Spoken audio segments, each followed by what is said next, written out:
Have you ever had to say, I'm too close for missiles, I'm switching to guns, or something similar? Only in a nightclub to impress somebody. So never in the aircraft, no. Have you ever sang "You've Got That Love and Feeling" in a nightclub? Only in the airplane, never in a nightclub.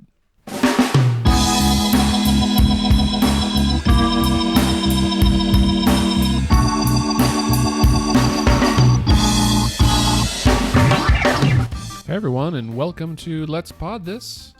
My name is Andy Moore. I'm one of your hosts, and joined by my co-host, Dr. Scott Melson. Hello, Scott. What's up, man? How are you, sir?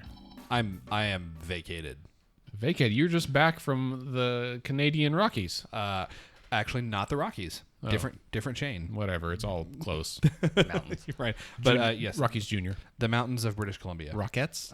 No, it's so. Ashley and I had this discussion whilst there. We were in Whistler, and wondering what mountain chain, like what mountains are these, and so it's actually like a whole bunch of different ones because the province of British Columbia is like mostly mountains, and there's like 7 or 8 different chains. The like Banff, where a lot of people are going right now. Yes. Banff is very in vogue. So Banff is the Canadian Rockies, but Whistler, which is farther west and very very near the coast, is. It's not the Sierra Nevada, but it would be more kind of like. Right. So, interesting fact, playing it fast and loose with the word interesting, is that all of these mountains that surround Whistler, which is where the 2010 Winter Olympic Games were held, Whistler and Vancouver, are volcanoes. So if you remember learning about the Ring of Fire in 7th grade geography, Whistler sits right smack dab in the middle of the Ring of Fire.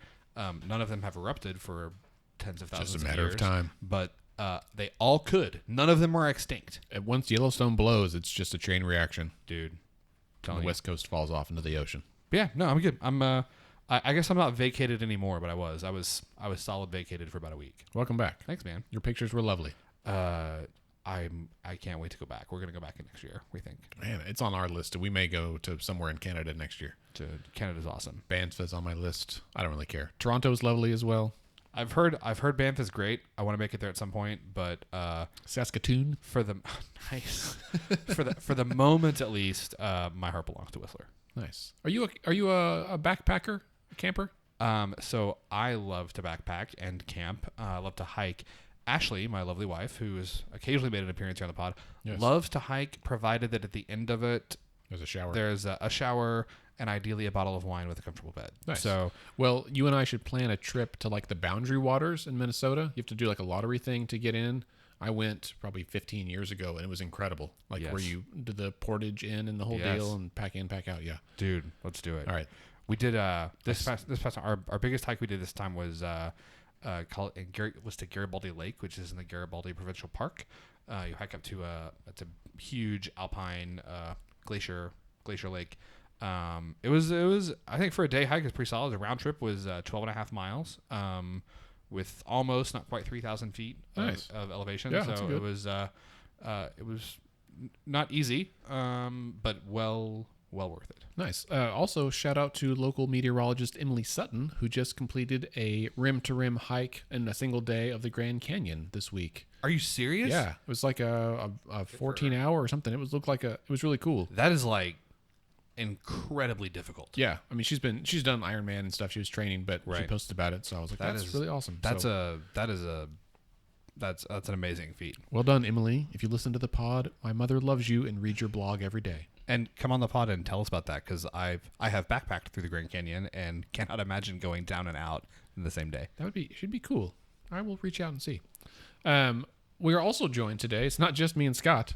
It's another Scott. Scott Downey. Hello, sir. Thank you. Hello. Scott is a friend of mine, a former classmate. We both recently completed our MBAs. That's right. Congratulations to you. Thank you. You too. Thank you. The money's now rolling in. Congrats to you both. That's right. Thank you. I'm in that weird period where I don't have school, but I don't yet have to start paying on the student loans. So, God, isn't it awesome? Just a couple of months before that comes due. It's like the best 6 months of your postgraduate life. I actually tried to consolidate and get the ball rolling on that, and I couldn't because I'm still in school status. And I was like, all right, well, I'll just wait longer then. So, Scott, we're going to do this differently than we've done some other guests, where we kind of isolate the guest interview for separate section, but we really want to have your input and your feedback along the way. You got it. So You're hosting today. You're that's one of right. the Yeah, hosts. it's actually it's a third We're gonna go a co-host. totally different direction then. That's right. Happy clouds. And so, Scott, I know that you are a retired Navy fighter pilot. That is correct. How 20 years? 20 years. 20 years in the Navy. I will say this story that I've shared before in class. In almost every class, we'd go around and everyone introduced themselves, and there'd always be one or two that are like, I'm also a pilot. And Scott would like elbow me, like, all right. And then get to him, and he's like, I'm a 20-year veteran Navy fighter pilot. I've landed however many times off of aircraft carriers and like all this. F-14, F-18? F-18. Nice. Yeah. I liked you before, but What's not to like? but now I have a little bit of a crush because It's all I've ever really done. Yeah. So it's my whole identity. So when I had to show anybody up. Explains why you're wearing a flight suit right now. You guys need to record this Dude, that's- video. dude. You need to video this thing. What do you do? I'm That- good in a flight suit. that was the ultimate like I mean, well, it's all I've ever really done. You know, it's just like fly like $100 million aircraft and just like land on a boat. On a boat. Yeah. You know, that's It was the life. just a job. Right. Get out and be like, God, just another Monday. Yeah. But seriously, our gratitude to you as a veteran. yeah. I know you You're did welcome. some combat in the Middle East. I did. Yes. So- Yeah, it was my pleasure to do all that. I mean, it was. I was pleased to do it. Enjoyed what I did, and yeah, there was tough times, but Sure. And you are now working for. Are you doing flight instruction now in your new job? flight instruction will be my new job. Yeah. For for FedEx, for a parcel carrier. Right. Federal Express. What Different is kinds their of planes. Yeah, what I was gonna say? What's in their fleet? What's the major what's the major aircraft in their They've fleet? got 5 aircraft. They've got A-10 Warthog. yeah, none of them have guns. I don't understand. I don't carry any bombs, at least not up front. They fly. Their pilots fly the Boeing 777, the 767, and the 757. They've got the Airbus 300, and then they've got Cargo versions of all these, obviously. of course, yeah, and then they got the MD-10 and MD-11, I believe. Right, So 5 or 6 fleet aircraft. Nice. Got- So you're moving to. Is their headquarters in Memphis? Their headquarters, they run that town, yeah. Interesting. FedEx Arena downtown, man. I've where the, I've been through Memphis, but that was probably 15 years ago. Where the And I was- Grizzlies play. I That's forget right. those exist. That's right. There's a FedEx Field, but I think it's in D.C. Yeah, it could be It's I never really understood that. I guess they wanted a higher profile location for federal. Oh, Look at us. I get it. Ship all your federal documents with us. Excellent. So, well, it's a pleasure to have you. Thank you. At some Pleased to point be here. during the episode, I'm going to have to devise. I may just do last names here, so our listeners who may not be familiar with our voices will know Scott 1 from Scott 2. So I may just do Melson and Downey. That's fine. I've been called Yeah. worse. yeah.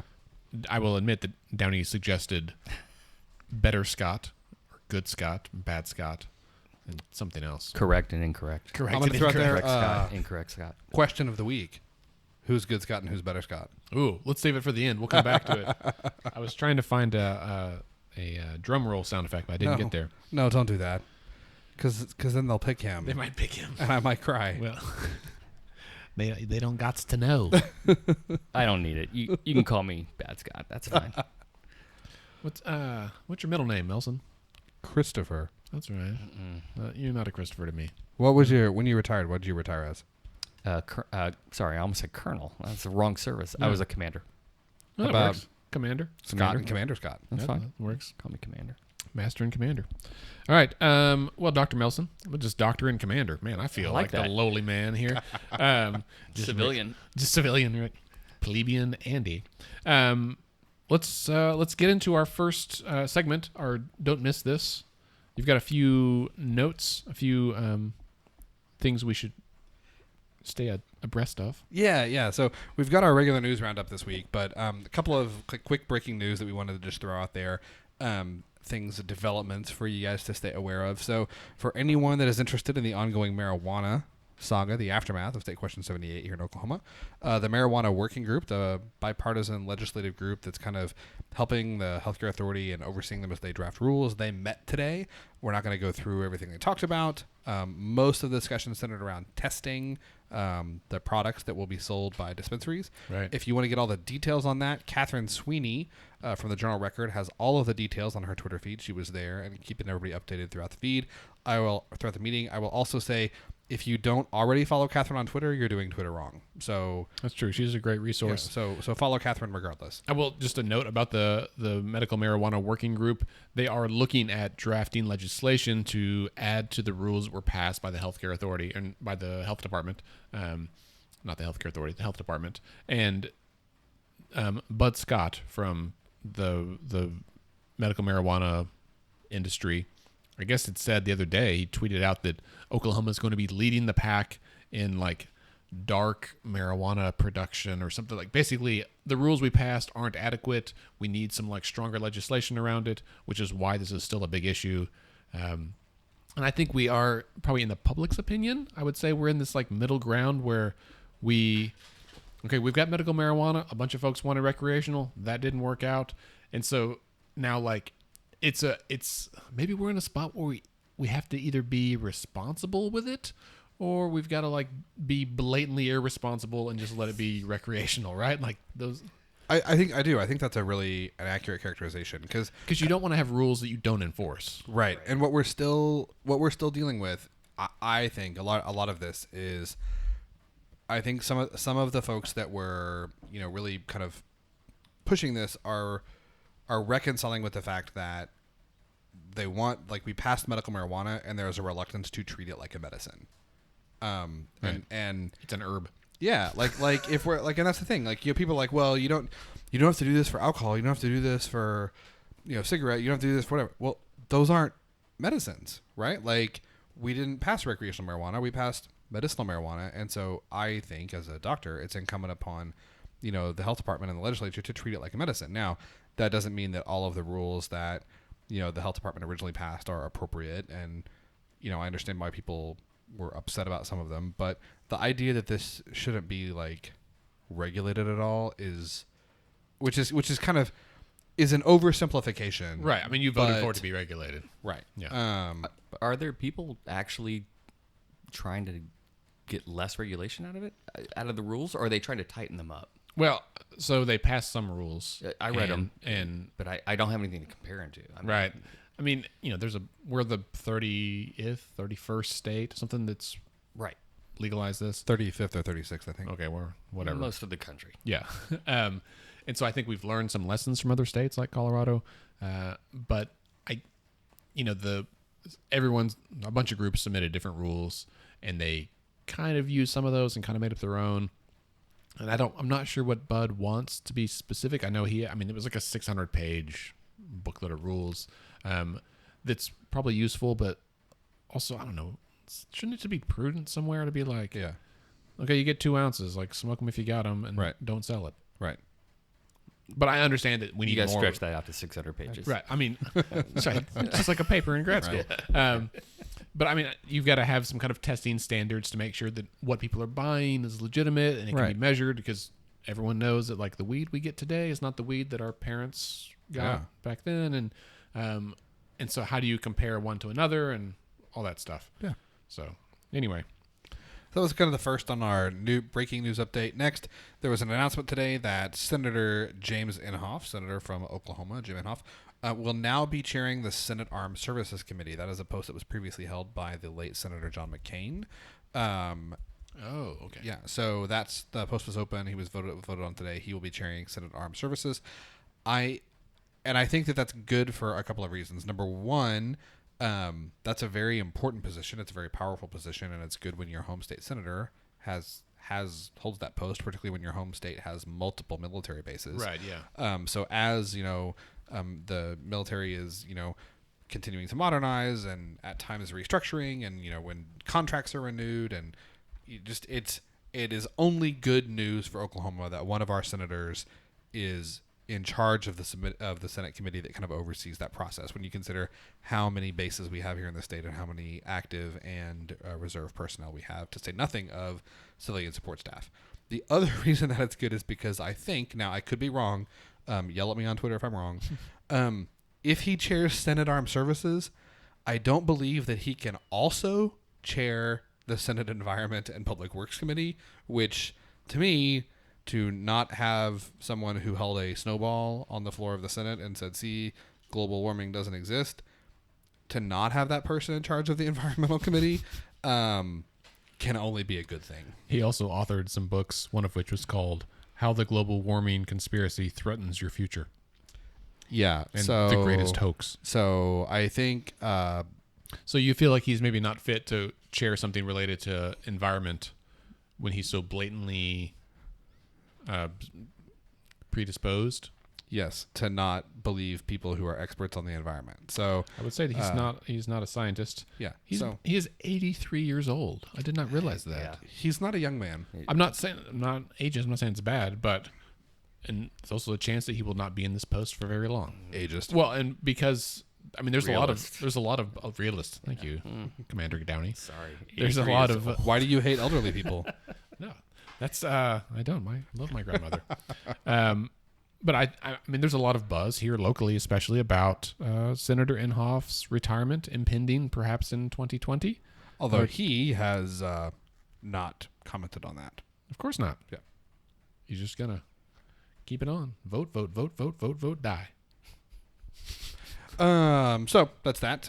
Next up, this is really important, particularly if you live south of the metro. So there was an meeting this evening of the Pauls Valley Hospital Authority, had an emergency meeting tonight, looking at the possibility that the Pauls Valley Hospital may close. The meeting has since adjourned. They convened, essentially went immediately into executive session, came out not that long later. I think it was within about 30, 45 minutes to say that they are not going to close tomorrow. They don't have plans to close imminently, but they are still really kind of on the border in terms of their operations. This would be, for the Pauls Valley Hospital to close would be absolutely devastating. It would mean that residents that currently now depend on the hospital for emergency care and the subspecialty care that's available there would now be looking at hospitals that are 25, 30 miles farther away. And if you are having a heart attack or an asthma attack or another life-threatening, you sliced your finger open, medical condition, you don't want to have to drive an extra 20 miles to get to the hospital, and the ambulance doesn't want to have to drive an extra 20 miles to get you there. So this is notable for that reason. It's also a lot of hospitals in rural Oklahoma and rural America generally, but especially Oklahoma, are in danger of closing, and one of the main reasons are the cuts to Medicare that we've seen over and over and over and over again. Those don't just, they affect the patients, obviously, but they affect patient access to care because hospitals, nursing homes, doctors' offices who see majority Medicaid populations literally can't keep their doors open when those rates are slashed to the degree that they have been. So sorry, this reminds me, did you see the story yesterday? I think I saw David Blatt share it on Facebook, actually, from OK Policy, that there may be a Medicaid provider rate increase. Yes, but the way the article was written, it was like trying to blast them, like they're gonna face an increase from 3% to 4%, and it's like, wait, hang on, that's a good thing. Yeah. But it was written with the same tone that they've been writing all the articles about Medicaid provider rate decreases, and it's like, and David was kind of like, I didn't expect deep policy analysis from these outfits, but this is kind of egregious that they totally blew it. So, so hey, good news for medical providers like you, Dr. Nelson. Yeah. So, and maybe for the hospital here. Yes. So check out Twitter. You can see about the Pauls Valley Hospital Authority if you'd like to know more about that. So that's it for breaking news, and now we'll get into our regularly scheduled. All right, let's get into our news roundup. So we are starting with I'll call it a blog post because I don't really have anything else to call it. This is from Representative Marcus McIntyre, Republican from Duncan. Shout out to Duncan. Yeah, from marcusmcintyre.com. So Representative McIntyre has a piece that he published today that's called what Oklahomans are telling their legislators. And really the crux of the piece, the main thrust of it, is talking about House Bill 1010XX and what he sees as kind of the ramifications of that bill passing, what the ramifications were on the elections that we just had, certainly last week, but also in June. So if you'll recall, House Bill 1010XX was the bill that was passed in the second extraordinary session of the 56th legislature, that increased taxes on the gross production tax, fuel, cigarettes, little cigars. It's the revenue bill, the bill that funded the teacher pay raise. Cigarillos. And Representative McIntyre talks about how, what he was hearing when he was running for election last time was two things: fix the budget hole, fix the pay rate, and give teachers a raise. And House Bill 1010XX did both of those things. And in large measure, legislators who supported it are going to be, if they were running, folks who supported it will be in the office again, presumably next year, or at least on the ballot in November. Right. But most people who voted against it either retired, were term limited, or didn't make it out of their race in June, and if they did, they got defeated last week in the runoff. So I think 10 of the people, 10 of the 13 or 16. Yeah. So there was, I believe, 19 people who were no votes on House Bill 1010. Of the 19 who cast no votes, there were 7 representatives. This was in the House, not the Senate. Right. Of the 19 people who voted against it, 7 of them were termed out or resigned. 2 of them lost in their primaries, and 6 of them lost in their runoff.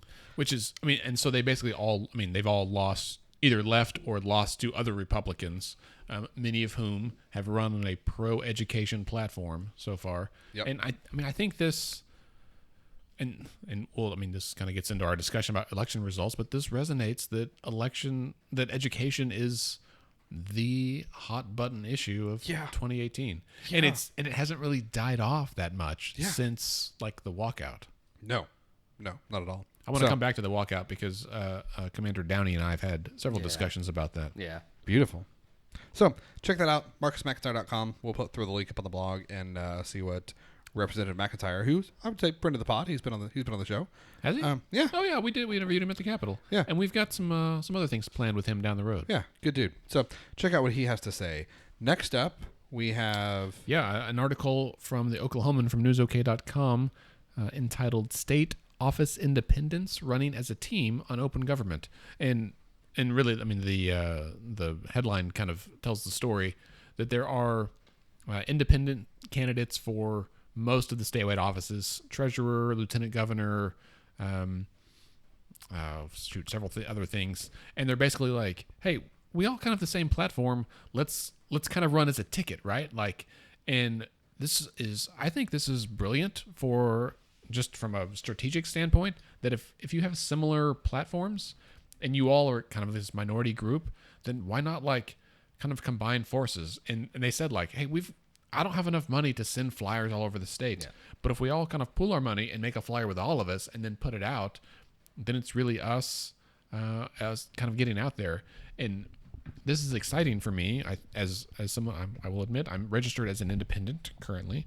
We were talking before we started recording that I was registered as a Republican for 10 years, as a Democrat for 10 years, and now I'm an independent. Maybe libertarians next. Who knows? We'll see. Green Party. Check back in 10 years. And, but I think I know a lot of folks that have switched from one of the two major parties to independent, and we've seen their registration numbers grow at a higher pace than either of the major parties. And so I haven't had a chance to assess if I view any of these candidates as the best candidate for office, but I like that they're talking to one another, being like, hey, you know what? Let's give the people of Oklahoma another option, and how can we strategize the best way to do that? So that's what the article is. You can learn a little bit about each of the candidates in there and their strategy if you read it. Thoughts from either one of you guys? It really starts to make the policies more important. than the party, and I think that's probably what resonated. If anything, if it does nothing else, it'll certainly probably increase voter turnout. Right. Because they get to stop worrying about this partisan back and forthness. And granted, they're probably all Republicans. I don't know, but it doesn't highlight that part of it. It highlights the policy, which is great. And it's interesting That's what too. it's about. Right. Well, and every candidate's like, I want to have a policy-driven campaign, and then they get in like, Sure. this guy's got smelly feet, and so but to have a chance to open it up, right? Like, not that we're ever going to be in a position in the near future to have to establish a what do they do in England? They have to a new government. Yeah, but the coalition. Yeah. Like where we don't have enough candidates of like a third party where they've got to like figure things out, but that would change the dynamics quite a bit, right? Definitely. Because I think in a state like Oklahoma, I think people assume that most independents are like left leaning, but they might only assume that because the Democrats have allowed independents to vote in their primaries and Republicans have not, and so it like makes them just on paper like makes them feel more left leaning, but that is a creation by the parties, not by the independents themselves. Right. I know most people I know that have switched to independent in the last couple of years were Republicans that left their party for independent. And then when they found out they couldn't vote in the Republican primaries, they got more pissed, and they may have kind of been driven towards the left for that reason. And I really think like if the Republicans open up their primaries too, we might see this gravitation towards the middle. And I get why they don't, because they need people kind of in their camps. But I like the idea that we get choice. Agreed. Definitely. I have some thoughts. Yes, please. I'm going to save them for later in the show because we're going to talk about the runoff and the election recap. But I thought part of that discussion might be what happens next. What's in the future? What's next? What do the runoff results mean for November? That works. So I'm going to save my thoughts about this article and all of the things that you guys just said, and we'll come back to it.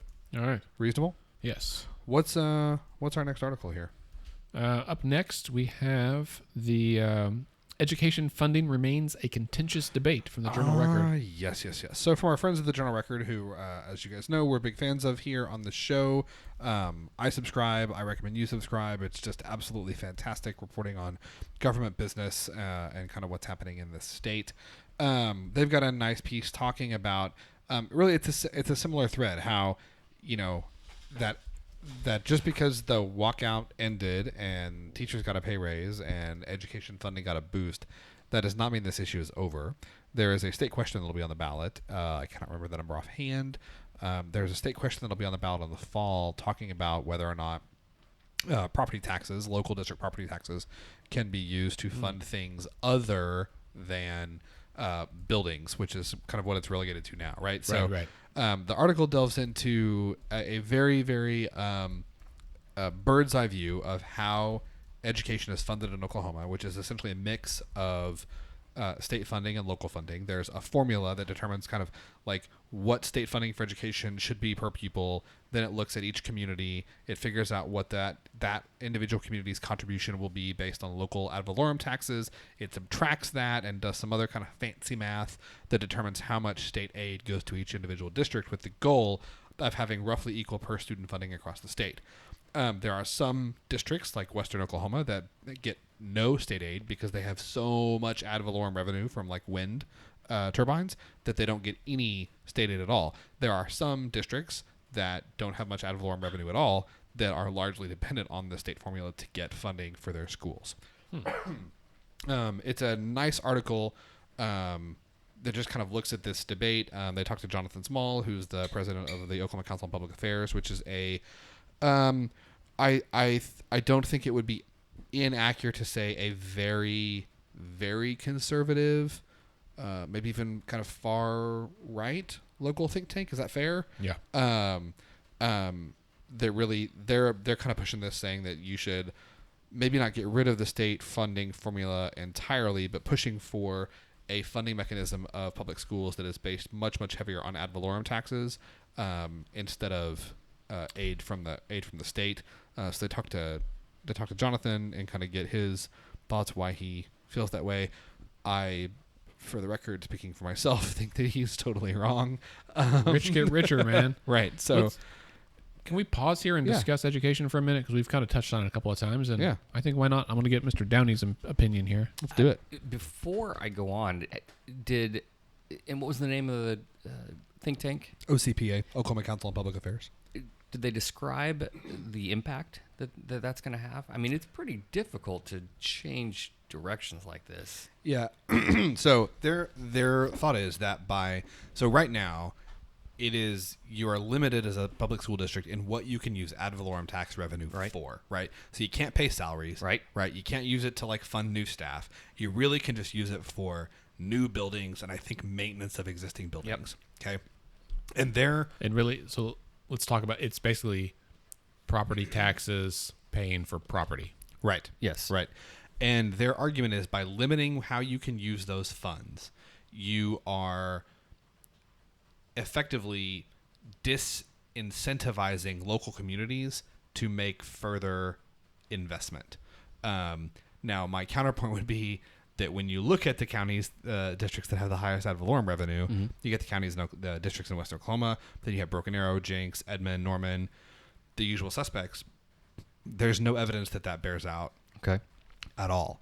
To me, it's bad policy because it's going to simply continue this divide where areas that are already doing real well will continue to do really, really well. And when you take the state formula away, there's no equalizer, right? There's no way for districts that are behind because property values, instead of averaging $79,000 per pupil the way they do in Edmond, average $35,000 the way that they do in Middell. There's no way to catch up, and they've got no method of making that gap up. Right. So that's the argument kind of for and against. That's going to fly in this current environment. And I'm speaking as a conservative. I mean, that's just not going to work. It seems so clear. I don't understand it. If you've got a method to make up that difference, then let's hear it. But if you don't, I don't think you can change this horse midstream. Well, I think what you're hinting on is, and I don't want to speak for you, so if I'm getting it wrong, jump in and tell me I'm getting it wrong. But I think that the debate is even more fundamental than that, right? You seem to be coming from a position of thinking there needs to be a way to make up that gap. Definitely. And I think that there's an argument being made by people that are kind of much further towards one end of the spectrum that no, there doesn't. There's that we don't have an obligation as a state, or at least the government doesn't have an obligation to make sure that every kid in Oklahoma has, as much as possible, equal opportunity to a quality education. And so if you don't believe that, then there's no reason to have a way to make up that gap. They don't have an obligation if they've got a commitment to making those areas Ada, Oklahoma, or just some small. If they've got a commitment to making it economically viable for new businesses, new people coming in to pay those property taxes and watch property taxes increase, revenue increase, to help fund those areas specifically earmarked for those areas. But otherwise, people are just going to flee. Well, and it's. It kind of makes. This is the reason that income taxes or something that's across the board helps equalize things, right? Is that everybody pays into this? It's supposed to, right? Yeah. And then you kind of disperse it evenly or adjusted for other factors so that a rising tide raises all ships, right? And taking that tide away, some ships are going to sink. This is state government that should be looking out for the entire state, not just portions of the entire state. And it's I just no argument for me. I don't like it, right? Because otherwise, 10 years from now, like you and I have talked about, we're gonna have another walkout. We're gonna have an underfunded education for half the schools in the state, old textbooks, whatever the cause célèbre is. We're going to see it again, and it's going to be here when people start thinking that No, the state has no obligation to help make up any differences. Right. I just So, Commander Downey, your daughter's high school I've age? still got 2 in high school. Yeah. Okay. That's a big move for them in high school. Moving. Yeah. Sure, that's Actually, they're okay with it. They're not ready to slit my throat. I'm not sleeping with one eye open. So, right. Right. Well, but so have you lived in Edmond the whole time? Ever since I've moved here. To Okay, Oklahoma, so your kids have grown up in the Edmond school Yes. system, and which is, I think, everyone kind of empirically somehow knows, like a priori knowledge that like Edmond schools are some of the best schools here in the metro. Yeah. Shout out to my alma mater, Edmond Memorial High School, recently ranked by MSN as the best public high school in the state. Yeah, go Bulldogs. That's right. And so Impressed you knew that. we have my Bulldogs. They're all dogs up there. It's true. Huskies, Huskies. Bulldogs, and what are the other ones? We just played Santa The Fe. Wolves. The Wolves. That's right. just kind of dogs. And how have you seen? All right, have you seen schools change over the last like 10 years? It's a little bit. For instance, right now, the kids are at Edmond North. Mm-hmm. They just completed their brand new local stadium. Oh, right, yeah. All the Edmond schools used to play their home football, and I'm speaking about football as if it's the biggest sport participation-wise, or whatever the case may be. But it's just an example. So now all the schools are getting their own stadiums, and I just drove to Tecumseh a couple weeks ago, and I happened to go by. Is it called Tecumseh High School? Mm-hmm. And yeah, so this is where I look at situations like this, where state reps or even council members or people would sit and say, why does a school like that, they've got their own stadium, all these Edmond schools should, but you look at the rest of the facilities, and we're just talking about buildings here. It's a very nice schools up there in Edmond, and they're not everywhere else. I haven't seen changes other than just this massive influx of cash. There's an entire drama auditorium at Edmond North that, granted, that was there when we moved. I just don't know of other places that have the kind of facilities. It's a small Because they don't college. have the ad valorem tax revenue to pay and for that's them. and so there is a part of me that says,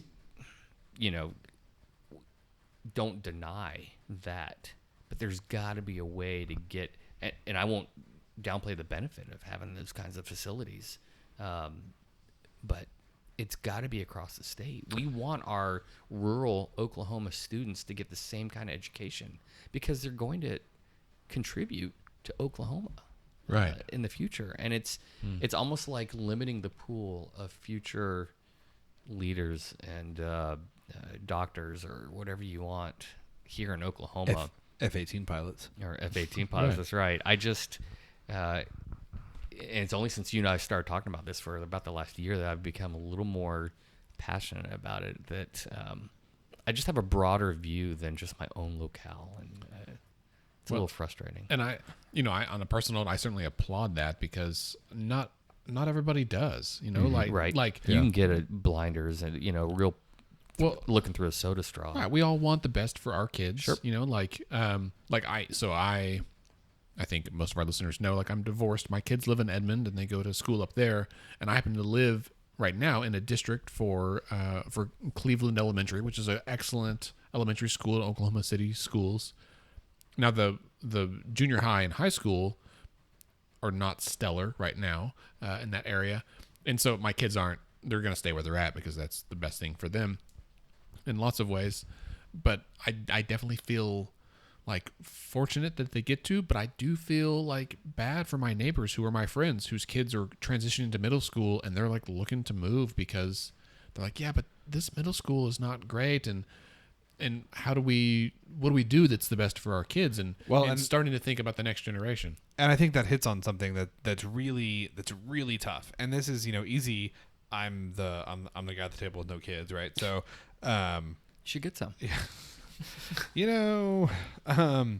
But one of the things that's hard, and it's really easy when it's not your kid, right, is like, well, if all of those parents, right, if you're concerned enough to move because you're worried about where your kids are going to go to middle school, those are the kind of parents that have the ability to change that middle school if their kids go there. Right. But right now, everyone is worried that their kids are going to be the only ones, and so they leave. And when they leave, their resources leave with them. Mm-hmm. So that means that there's less competition for the housing market, like in that school district, which means that property values don't go up as fast, which means that ad valorem tax revenue is not what it needs to be, which means those schools still struggle to compete. It's a very myopic view. Well, and I think, Commander Downey, what you said about driving to Tecumseh, where you got the opportunity to see another school and what it looked like, and like, I would love to see someone launch an Instagram account where they post photos just of the outside of schools across the state, right. and you will see a wide range of what that looks like, and that would give a face to some of these discussions about 4-day school weeks and school consolidation and ad valorem taxes and all this stuff relates to be like, let's lay eyes on these schools, because the people that are voting for this at the state capitol don't necessarily know what these schools look like, right? Yeah. You go to Western Heights schools and see what they look like with like broken windows and that kind of stuff. Right. Yeah. And then go to Edmond North, right? Or Edmond Memorial, and then go to like Broken Arrow, and then go to Godibo or Idabel, something like that. And like, let's compare apples to apples here. Yeah. And see, are our children, and when I say our children, I mean the state of Oklahoma, not just my children, are our children as a state getting the best education that they can? Are they getting what we believe they deserve? And I think it takes more people having an outlook that we're all in this together. If you don't take a view of looking a few dominoes down the road, you don't get the right, I think, to complain about I don't know.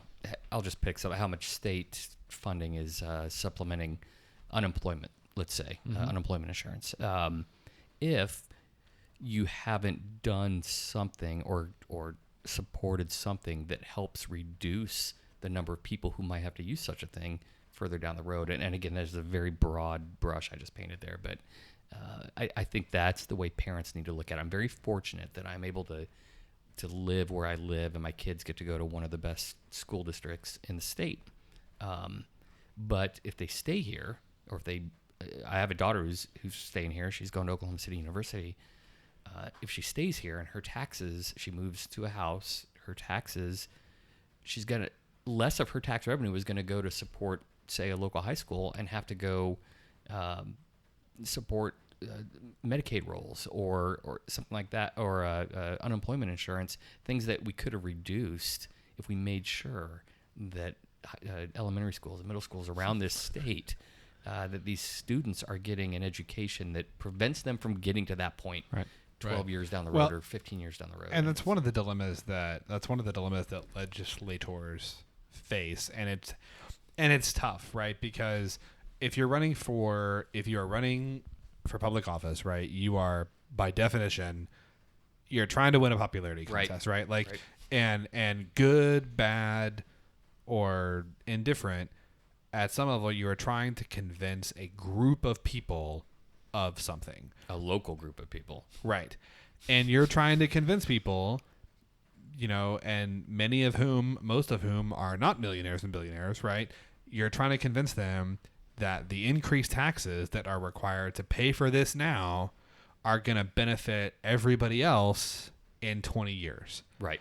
And I get that when you have to get elected every 2 years, that is a hard argument to make, but it is, in my opinion, the moral and just from a policy standpoint, correct argument to make. Well, and I will say, I think that the teacher walkout gets to this because the thing that was successful at the walkout, and I get that nothing happened after the walkout, like everything happened beforehand, but the fact that the walkout occurred, and it wasn't just poor districts, it wasn't just rich districts, it was across the state, like hundreds of districts showing up, people marching from Tulsa down the turnpike. And you can give anecdotal stories on both sides of this, but like the fact is 30,000 people walked out of their jobs and came down to the Capitol and stayed there for a week and a half.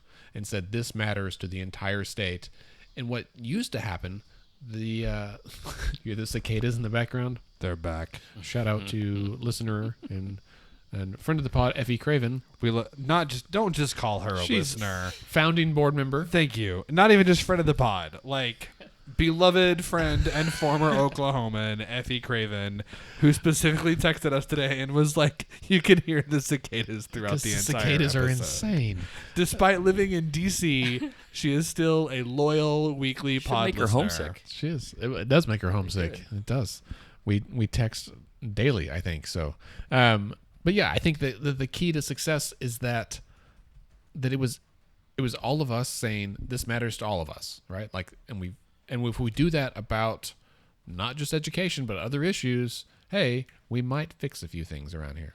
If local wealthy or local wealthy district representatives aren't communicating to their constituents that allowing for I don't even know what the amount is. I'll just make the 0.5% increase or 1.5%, whatever it is, will prevent in income taxes or which taxes? in property taxes. Yeah. Might do well to prevent a 4% increase in state income taxes 12 years from now. Do it now. It benefits people personally and it benefits people locally, economically. So I would they actually just may not see it right away. So sorry. I would push back on you a little bit and say that I think that the increased revenue actually needs to come from income taxes. And the reason is because and the reason I say that specifically is because let's say that every district in the state increased ad valorem taxes by 0.5%. Well, 0.5% increase in ad valorem taxes in Edmond makes a much bigger difference than a 0.5% ad valorem tax in a district where the average property value is significantly less than that. So if we're really trying to decrease this disparity, what needs to happen is increase something like income taxes across the board where so there's more in general revenue. Yeah, there's more in GR. So that, and this is not a popular thing to say, but so that the increased revenue, the increased funding may not go to the places where the funding is coming from. That's okay. So that's a funny thing. And this goes back to what we were saying is that the benefit of taxation, like the purpose of it is to spread out the revenue so that everyone benefits. Again, a rising tide raises all ships. But especially in Oklahoma, like we have this perspective that we don't want to pay for those people, right? Like we don't want to, I live in Edmond. I don't want to give money to someone in Godibo. They can do their own schools. And it's this, having just read that Boomtown book, like it still makes me think of like the early days of Oklahoma, which aren't that long ago, about how it was like, this is my land, get the hell off. And you're responsible for your life. I'm responsible for mine. And there hasn't always been this reciprocal relationship. But when Oklahoma is at its best, right, it's often at our worst. It's things like April 15th. It's things like May 3rd. When all that stuff doesn't matter, and we Just April 19th. What did I say? 15th? Yeah, sorry. Said, I was thinking 95. You Yes, said, April 19th. You said tax day, not bombing day. Whoopsie daisy. Yes, bombing day. So the memorial, April 19th, like May 3rd. It's those events where we put aside our geographical boundaries or our socioeconomic boundaries, and we say the Oklahoma standard is that all people are in this together, and that phrase gets invoked in all kinds of weird situations, but this is what it's about. Yeah. That was I didn't mean to specify just ad valorem. You're fine. It was more of a, can we get some local politicians? And I talked to you, and I won't even mention some of their names, but I've talked to several on my couch. I'm just hoping for a communicator who can spread this message. You can't be in a wealthy district and not ask something. I'm all for personal responsibility, but we have an opportunity in wealthy districts to make this a great state, not just make it a great municipal location. You're 100% right, and I also think that even because I think one thing that gets missed a lot of times in this debate, and it's great to talk to someone like you who has a more conservative approach to this than someone like me. I think one of the things that gets lost in this debate is that people I think a lot of times the debate, conservative, liberal, Republican, Democrat, whatever, personal responsibility versus like the government should take care of everybody. And I would actually say that the difference is not that. I absolutely believe in personal responsibility, but I think that what we have to do as a society and as a political system is acknowledge that folks who are destitute, or not even destitute, folks who are living maybe not at poverty but near poverty, right? Folks who experience food and housing insecurity, even if they're not homeless and starving, they're not necessarily there because they've made bad choices, right? Maybe they are, but there's a whole lot of them who aren't, who are doing everything they can to take personal responsibility, and they need some help. And I want to be clear. I'm not trying to say that you personally would disagree with that. I just think that the debate tends to break down, like Andy said, well, we don't want to help those people because there is a perception that there's us, hardworking, tax-paying Oklahomans, and then there's some people who aren't, when the reality is the vast majority of us are hardworking, tax-paying Oklahomans, whether you make $15,000 a year, $50,000 a year, or $150,000 a year. Absolutely. And even if there are those people who got that way because of their bad choices, we don't want more of them. We don't want their children. We want to give them an avenue away from that. And Preach. I won't name the school, but we do some volunteer work at a local elementary school in a very rough area, a very impoverished area of Oklahoma City here, and they love us coming. We just read with them. We read to them. We help them. It basically revolves around reading, but it's something that small. It gives these kids an excitement to actually come to school. Then what would maybe new floors do, or new books, or and again, just like Scott said, most of the parents are near poverty. Some of their parents are just working 3 jobs and can't do this. Some of their parents are, substance abuse, and it's just bad situations. But we've got to break that cycle. If you don't break that cycle, you're going to be state revenue is going to be taking care of these kids 20 years from now. Yep. And so it's almost a selfish step to take to help them now, to really make education top notch. It's a good investment. It is a great investment. And I would rather pay for it now than watch what it does to the state welfare rolls or homeless population 20 years from now. And again, it's broad brush time, and I don't mean to paint it too bleakly, but we have an opportunity, I think, especially some of these wealthy districts. And I just sat the other night in the first home game at Edmond North High School. It's a beautiful stadium, and I don't begrudge them having it.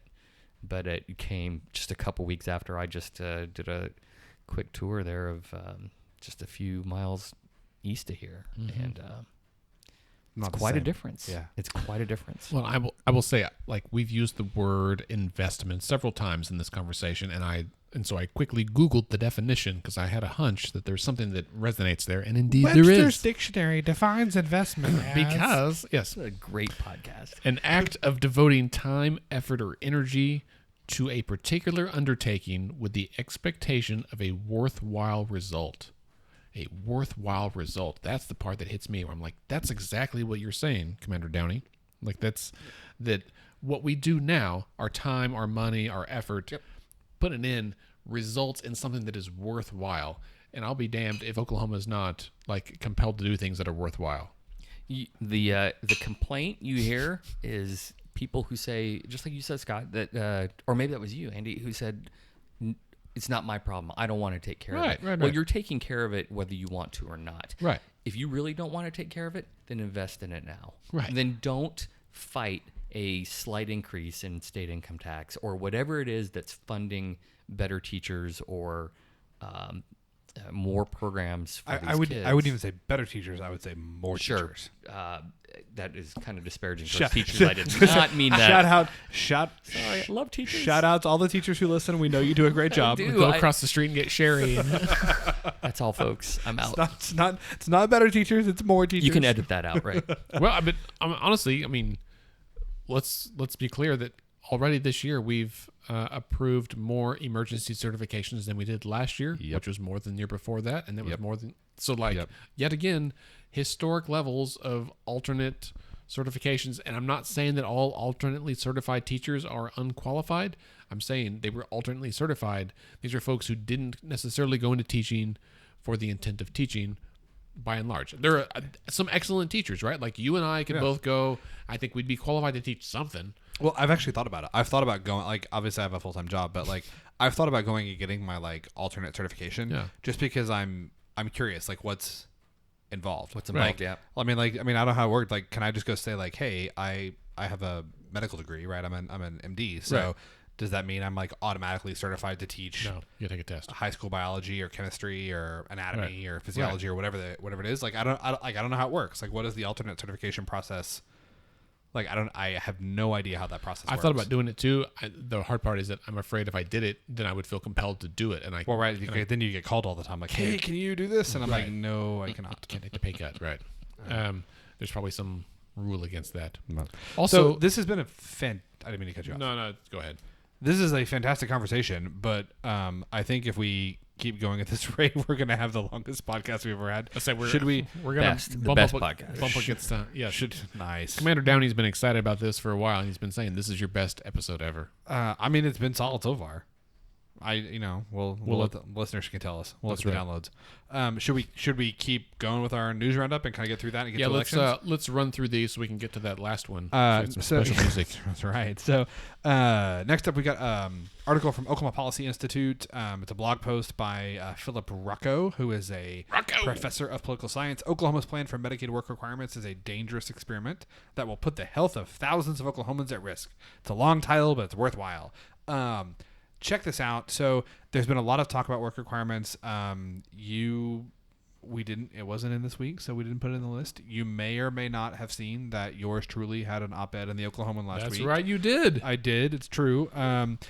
So that should be on the list. That was it was published. So it's funny because they didn't. I'm not trying to like disparage it. They didn't actually tell me that they'd accepted it. So I found out that it got published when people started. Yeah. And so it was published not this past Sunday, but the Sunday before. My op-ed kind of focuses on the work requirements and basically talking about why I feel like they are bad policy in terms of decreasing access, and that I kind of go after the governor and the legislature a little bit in terms of I feel like using some bad data and some bad presuppositions in terms of passing this requirement that OHCA develop a proposal for work requirements. Dr. Rucko he doesn't go after OHCA because he does kind of predicate his argument by stating they're put in an impossible position of defending something for which there is not good data. But he kind of breaks down the OHCA proposal for work requirements and kind of looks at several of the studies that they cite in their waiver proposal and says, here's why they're using the data either incorrectly or like misrepresenting it. So if you're curious about the work requirements, which you should be, and if you think it's bad policy, which it is, you can check out my op-ed in News OK from a week ago, and then you can check out Dr. Rocco's blog post on OK Policy and kind of get two different angles about why this is bad policy. Right, and we will link to both of those on the blog post for this letsfixthisok.org/blog. And I just pulled up your op-ed to put on there. Also, did you see that the president tweeted about work requirements for SNAP today, which is a whole separate issue? Listen, I don't actually follow him on Twitter. I don't either. I saw someone else post about it. And I'll just say as a just my 2 cents, and this is me personally, Andy Moore, that especially in Oklahoma, I can't speak for other states, but here, listen, everyone who's working pretty much that's who can work, right? Like Oklahoma City just posted the lowest unemployment rates since like 2008, and that's like 3.3%. That's tremendous. So like working doesn't mean wealth. Is the other thing, right? Right. I deal with with a fairly indigent population as well in my job, and lots of our folks work, and many of them like barely survive. Working 40, 50 hours a week because their job doesn't pay a whole lot. Like they don't. It's not like they're living high on the hog. They just that's the way it is. So check out that from OK Policy. All right, next up, article from KGOU. This is so good, and it's really worth your time. Please read this. District Attorney hopeful challenges small-town politics in Altus. The thrust of this, Andy loves it whenever I use the word thrust. It's the second time this episode. He's giggling, and it's only had 2 glasses of whiskey. Thank you very much. I'll be here all week. So the main point of this article is really looking at district attorneys and how much power district attorneys wield in the criminal justice system. Oh, this is huge. They are incredibly influential. There are 27 district attorneys in the state of Oklahoma. Do you know how many of them are facing an opponent for re-election this year? 26. 8. That's it? Yeah, 8. Holy Moses. Yeah. So two-thirds of district attorneys in Oklahoma are running without an opponent. So attorneys in rural Oklahoma, prepare for 2020, 2022. You know, pursuant to our discussion of judges, I wonder if there is a state statute that says you have to be an attorney to run for attorney general. Oh, right, because you don't have to be an attorney to be a judge. You don't have to be I did know that. You do not have to be a lawyer to be a judge. Bananas. I don't know that we have any in the Not state. right now, but But thank you God. could. any judge, yes, but you Special can't. judge. They got a bunch of them in Texas. Go figure. Yeah, right. Don't even show me that tattoo. It's disgusting. It's disgusting. Just so y'all know, Andy, Mr. Oklahoma out there, has a tattoo of the freaking state of Texas with a flag on his I right was born in Texas. deltoid. I don't even care. Is that my deltoid? That is your deltoid. All right, then. Yeah. Shoulder to the rest of us. Get a second opinion on what that is. It's your pectoral. This It's your ulna. This is your antecubital fossa right here, otherwise known as your It's a hippocampus. Your AC. I see it. your AC. Is that what it's called? Yeah, AC. your AC. So it's the inside of your elbow pit. It's the I elbow just know it's pit. your antecubital fossa. I That's learned true. that. That is true. But check out this article from KGOU. We'll link to it on the website. And it really talks about, it's specifically talking about challenges to sitting district attorneys in the context of substance abuse convictions, and how those can vary based on race, wealth, socioeconomic status, et cetera, et cetera. So definitely worth a read. Check it out.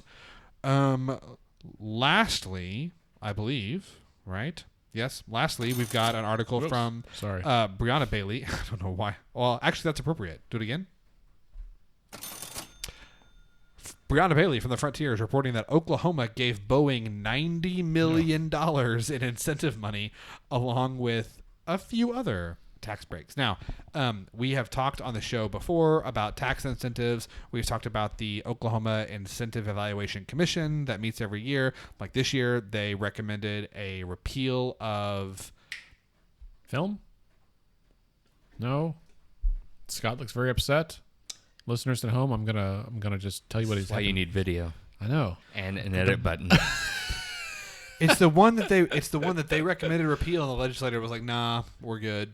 Oh, Capital gains deduction. Yes, because we have no measured benefit from it, and it may have cost us several $100 million. It costs us money. So They're like, yeah, but I like it. This is another. So me this is feel another good. example of a tax incentive. Now, I will say, full disclosure, the Oklahoma Incentive Evaluation Commission has said that this particular incentive is a worthwhile incentive that probably is a net benefit for the state. But Brianna does a fantastic job of really looking into how long Boeing has been in Oklahoma, how many jobs they've created, what the payout has been to the company, and I don't think I've read the article a couple of times, and I don't think that she's kind of making.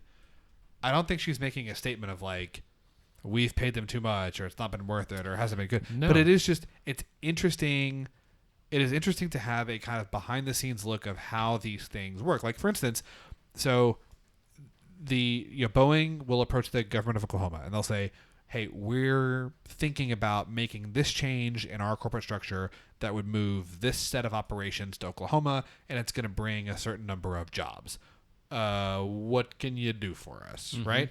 And there's a certain incentive called the Quality Jobs Initiative where Boeing can actually get a cash payout from the state for bringing certain kinds of jobs to Oklahoma. And that's fine. I'm not saying it's good. Because we bad. might see a net gain from that. Right. But like she finds out some interesting points. Like, for instance, they might negotiate where this agreement is signed in, and this is a made up number, but like maybe the agreement is signed in August of 2018, but it's retroactive to August of 2015. Oh. Right? So Boeing may get paid for jobs that have been created over the last 3 years before the agreement was actually in effect. Or they may say, hey, you can't count these jobs, so like our baseline job number is 0. So you have to use, when you're calculating how many quote unquote jobs we created, you have to use 0 as the starting point, not the 1,200 jobs that already existed or the 1,500 jobs that already existed. Right. And so it's just interesting to kind of see how. And one of the points that she makes is that the state agency that monitors and negotiates and enforces all of this has, shocking, had their budget cut drastically in the last 10 years. So like everybody else. Yeah. So there used to be like 25 people working there, and now there's literally like 3. So I don't, they can't watch everything. Right. So I'm just saying it's possible we may be getting the short end of the stick on occasion. I can't speak to the retroactive part. I'm not really sure why that's there, but I will say, having just recently resigned from Boeing, that they are, again, this is anecdotal, they are desperate for people to come here and work because they are continuing to absorb. You mean a lot of people don't want to move from Seattle to Oklahoma City? And that's the problem. And they are raising starting salaries, mostly engineers, to get them to come here.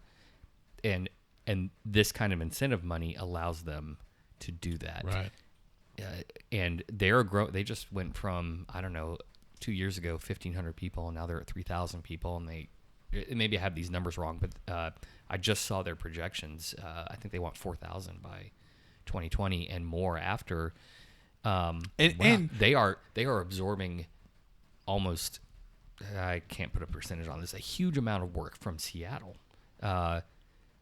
And their hang up is getting people to move here. Sure.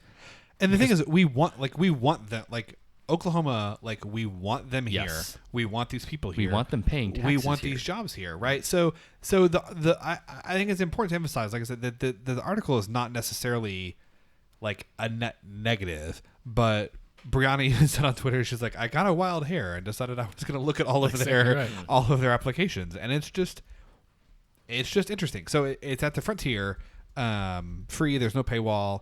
So it's not super long, but it's longer than your average piece, but well researched, well written as always, and Brianna's really a rock star on that really kind of worth stuff. your time. Yeah. So interesting. So Commander Downey, you said their projections are they would like to have 4,000 people here in Oklahoma ish. But that's, I'm sorry, employees there, and that's an increase of 1,000 or 1,500 people. So 1,000 new jobs in the next 2 years would be tremendous for Oklahoma, right? Definitely. That would be a huge at least deal. Oklahoma City. Right. Yeah. Also, again, I referenced this in our last episode, but Boomtown, if you haven't read it, just a book that just came out about Oklahoma City by Sam Anderson, is resonating in my brain like every day with something like this, because we in Oklahoma City have this weird relationship with Seattle in all kinds of ways, from the Thunder to Boeing to all these things. Back, Melson, did you know this? Back in the 60s, we, Boeing, at the time, okay, let me back up. At the time, we believed that supersonic travel was going to be the wave of the future, right? Like this was going to be the new thing.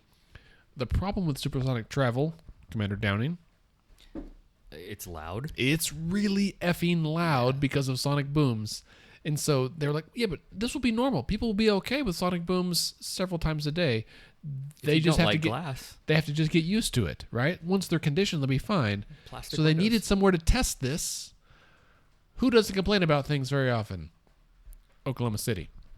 That's a fact. And so they were like, okay, well, and so Oklahoma City, in our desperation to be relevant in this modern world, we said we would love to be the hub of supersonic travel for America. Come on down, Boeing. Move your high-paying jobs. So they came here. They started doing 2 booms a day, then 3 booms, then 4 booms, then 5 and 6. For 6 months, they built a huge new Boomtown. Boomtown, right? So nice. Another. Do the rim shot? No, yeah. So another thing. So they built a big long runway out at Tinker, I think, to accommodate these supersonic jets, and they were just like rocking our city, I think 6 times a day or more for 6 months. And the people complained so loudly that it got shut down. And obviously, supersonic travel is not the wave of the future. But I just thought, what a crazy quintessential Oklahoma City story of like, we want to be cool in something. How about this thing? We'll sell our soul for this. Didn't work out, and so now we're gonna do something else. But we're freaking cool. We are cool. We're way cooler now than we were back in the 60s. We got Russell Westbrook. Just for now. Yeah. That's part of the book too. I wouldn't bank on that. Not forever. He signed an extension. Do you remember? This is the key point of the book. How much we loved Kevin Durant. Who? Kevin Durant. Who? I'm not sure. Right. Who you exactly. This is what I'm about? saying. Both of you guys look at me like I just. There's a fist bump occurring. Right. Exactly. Kevin. We thought he could do no wrong. Him and kissing his mama, and it was great. I still sold don't us out because listen, I don't know who you're talking. I have. Why do I have no memory of this he guy? just wasn't that into us. Oh. People acted You like didn't give him enough retroactive incentives. That's exactly right. People acted like he left us at the altar. Hey, Kevin Durant. Just so you know, if you're listening, We love you. you're not invited on the pod. You're not invited. You would turn him down. You wouldn't turn him down. Kevin, if you're listening, you can come on the pod whatever you want. But you should definitely first sign up to be a recurring donor on our website. Yeah. So here's the deal with the Boeing thing. Just to get back on this, and we are having a very long episode. Oh, yeah. So the total state Oklahoma budget. So the total budget of Oklahoma is like $22 billion, right? So $90 million is not an insignificant amount of money, but a tiny portion of our overall state budget. It's like 5%. No, like 1/22 of our entire state budget. Hang on. 2.2 billion. Let's told 20%, $22 billion. Hold on. Oh, our total state budget is $22 billion? Yeah. That was 2. Oh, yeah. Okay, then yes, tiny percent. Yes. I thought you said 2.2 billion, and I was like, no, I think it's about 22. I think it's about like 3%. 22B, $22 billion. You learned something in that MBA. So Nice job. Also from Ballotpedia. So 0.3%. Yes, a very tiny amount. All right. Are we on I to learned our how decimals work. Oh, dude, it's our last article. I'm not even gonna say what it is. Oh yeah. If you're a regular listener, you know it's time. we do. Settle we in have there. one this week. Excited. It's Pruitt Watch. Commander Downey's very excited for this. Pruitt Watch.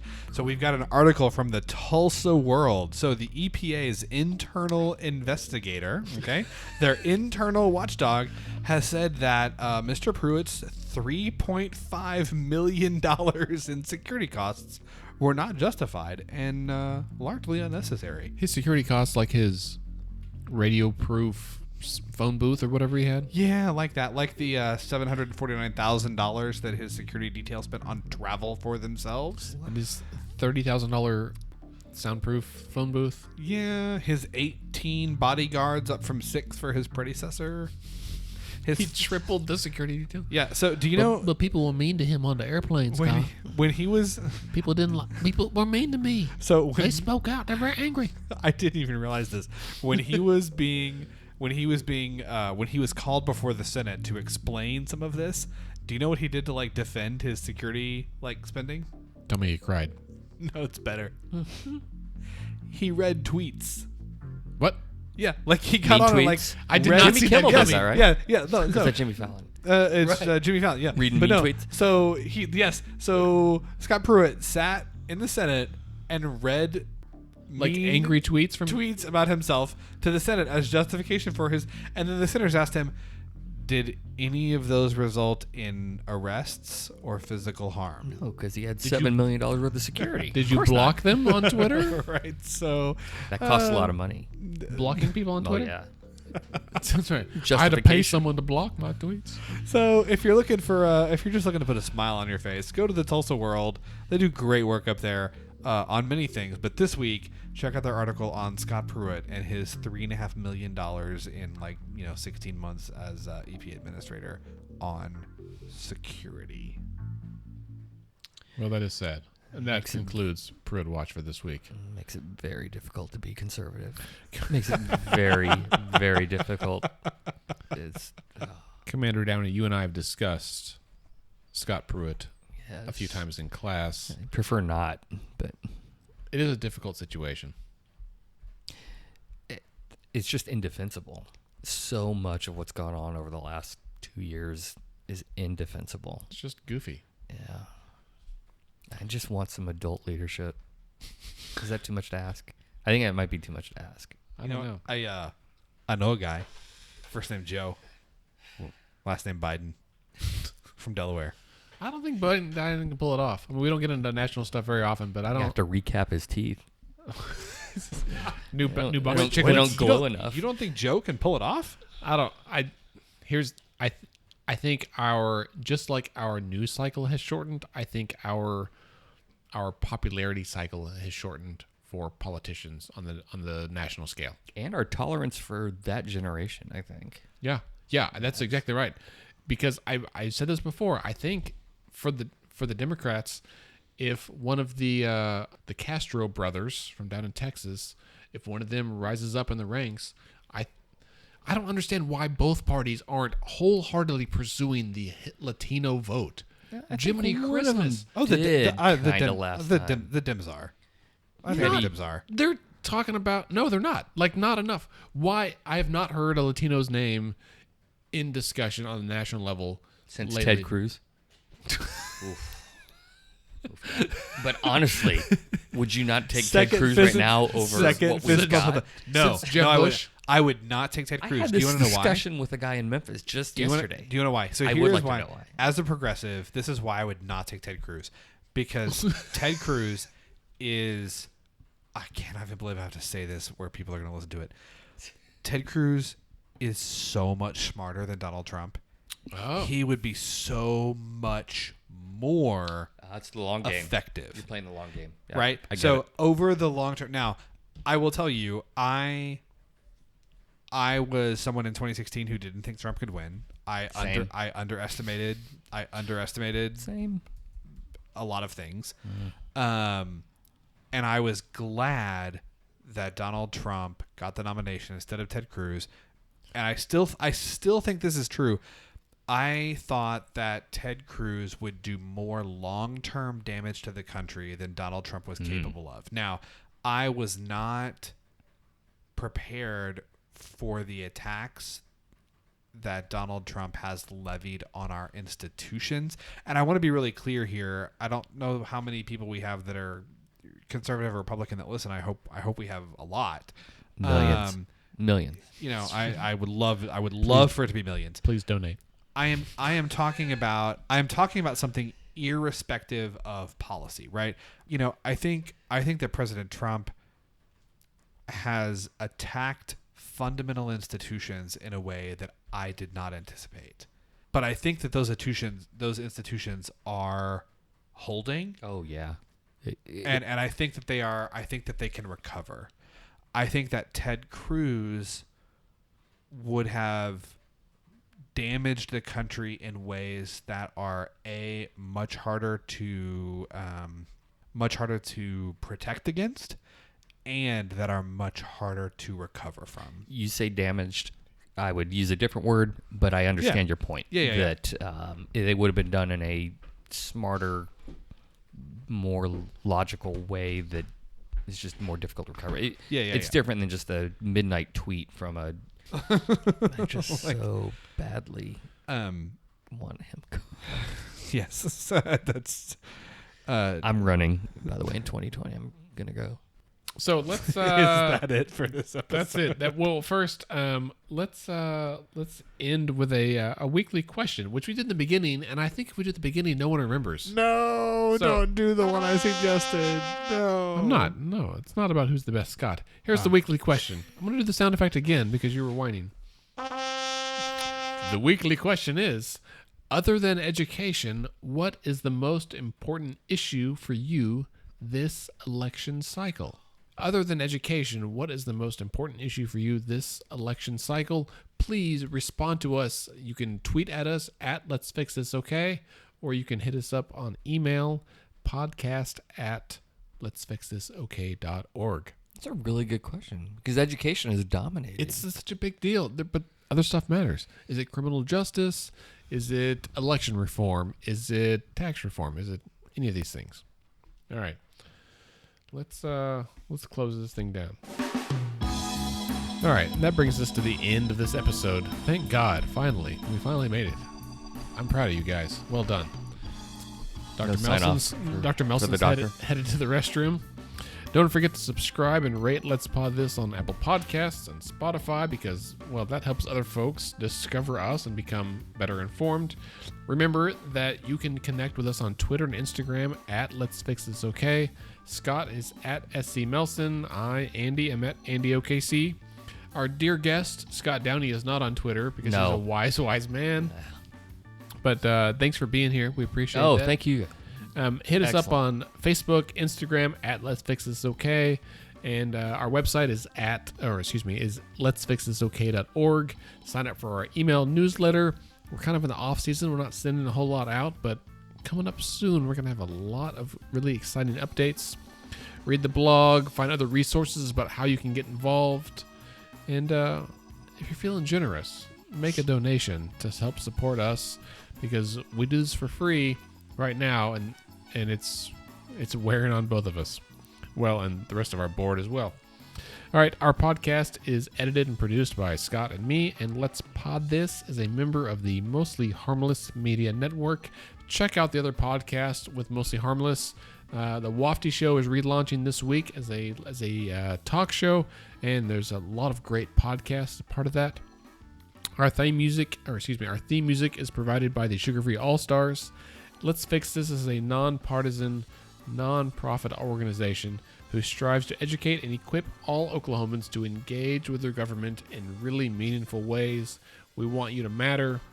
We encourage you to get involved in any way that you can. And remember, decisions are made by those who show up. Have a great week, everybody.